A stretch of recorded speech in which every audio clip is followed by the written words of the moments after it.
de la difficulté. Madame Nassima Dindar, pour l'Union centriste, vous avez la parole. Monsieur le Président, Madame la Ministre, Madame la Garde des Sceaux, je voudrais revenir sur la situation de Mayotte, dire qu'il y a une problématique bien spécifique, et vous l'avez rappelé et compris dans votre intervention, votre réponse tout à l'heure, après l'intervention du sénateur Tani. Je souhaite vous interpeller sur 3 points et vous faire 2 propositions sur Mayotte. Le premier point, c'est l'amélioration de l'attribution des délégations d'autorité parentale aux proches, qui peut faciliter le tutorat pour les familles des enfants en vue de leur scolarisation, ce qui n'est pas encore le cas à Mayotte. J'aimerais avoir votre sentiment sur cette mesure.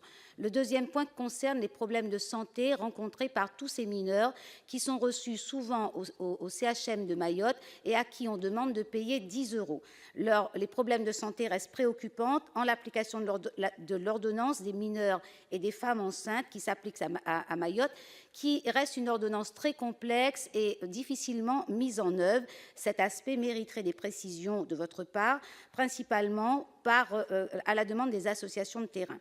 Enfin, sur les moyens financiers que l'État pourrait accorder de manière exceptionnelle au conseil départemental de Mayotte pour une mise en place rapide des prérogatives de la collectivité au titre de l'ASE, puisque Mayotte n'a pas encore mis en place un foyer de l'enfance, puisque cela coûte et prend du temps.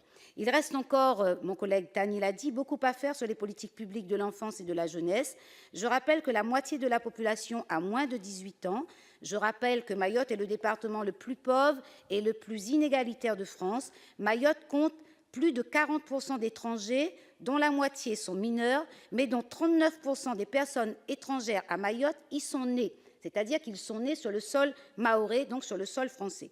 Je rappelle que Mayotte est aussi le conseil départemental qui connaît également des difficultés financières et qu'au titre de l'ASE, il reste beaucoup à faire. Vous l'aurez compris, Madame la Ministre, à Mayotte, beaucoup d'enfants sont sans papier, sans parents, et tout le monde s'en fout.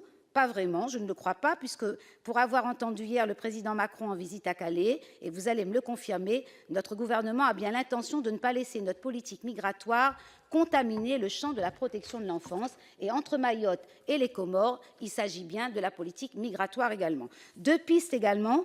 Ne pouvons-nous pas nous appuyer sur le décret 2017-1845 du 29 décembre dernier relatif à l'expérimentation territoriale qui s'applique à Mayotte, aux régions des Pays de la Loire, de la Bourgogne. Et la deuxième piste, comment pourrait-on faciliter la conclusion d'accords bilatéraux entre les Comores et Mayotte sur le modèle signé avec la Roumanie en 2003 ? Je vous remercie. Madame la Ministre. Vous l'aviez pas ? Madame la sénatrice, merci pour votre question. Je crains fort de ne pas être en capacité d'y répondre dans toute sa finesse et dans toutes ses subtilités. C'est très difficile sur un sujet singulier, d'importance mais singulier, pour moi d'avoir là les réponses précises. Nous avons un constat manifestement qui est partagé. Il faudrait que je puisse étudier chacune des hypothèses que vous formulez. Le constat partagé, je crois qu'il est réel, puisque selon l'association Solidarité Mayotte, il y aurait entre 3 000 et 6 000 mineurs non accompagnés, ce qui est un nombre évidemment très important. L'aide sociale à l'enfance n'en prendrait en charge qu'une infime partie. Donc votre constat est très réel et les évaluations ne seraient évidemment pas menées. Donc la protection de l'enfance, vous le soulignez, est un enjeu primordial et majeur à Mayotte, dans un contexte qui en plus est spécifique, avec une démographie jeune, vous le soulignez également, et un nombre très important de mineurs qui sont nés dans la République des Comores et qui vivent donc sans référent adulte à Mayotte, donc c'est vraiment extrêmement complexe. Et puis le déficit, voire l'absence de structures, nous le disions, de structures d'accueil pour ces mineurs. Donc c'est une question centrale. En matière sanitaire également, je le disais tout à l'heure en réponse à votre collègue et à vous-même, vous l'évoquiez également. Et en matière aussi, je crois, de cohésion sociale.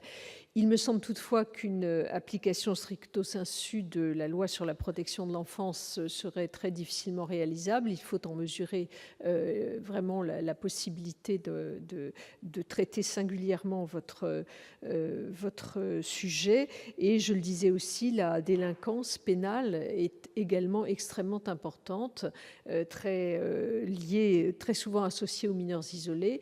Bon, de ce point de vue-là, nous avons prévu pour 2018 l'ouverture d'un centre éducatif renforcé, mais ce n'est pas l'ouverture de ce centre qui fera une politique d'accueil pour les mineurs isolés. C'est donc vraiment un sujet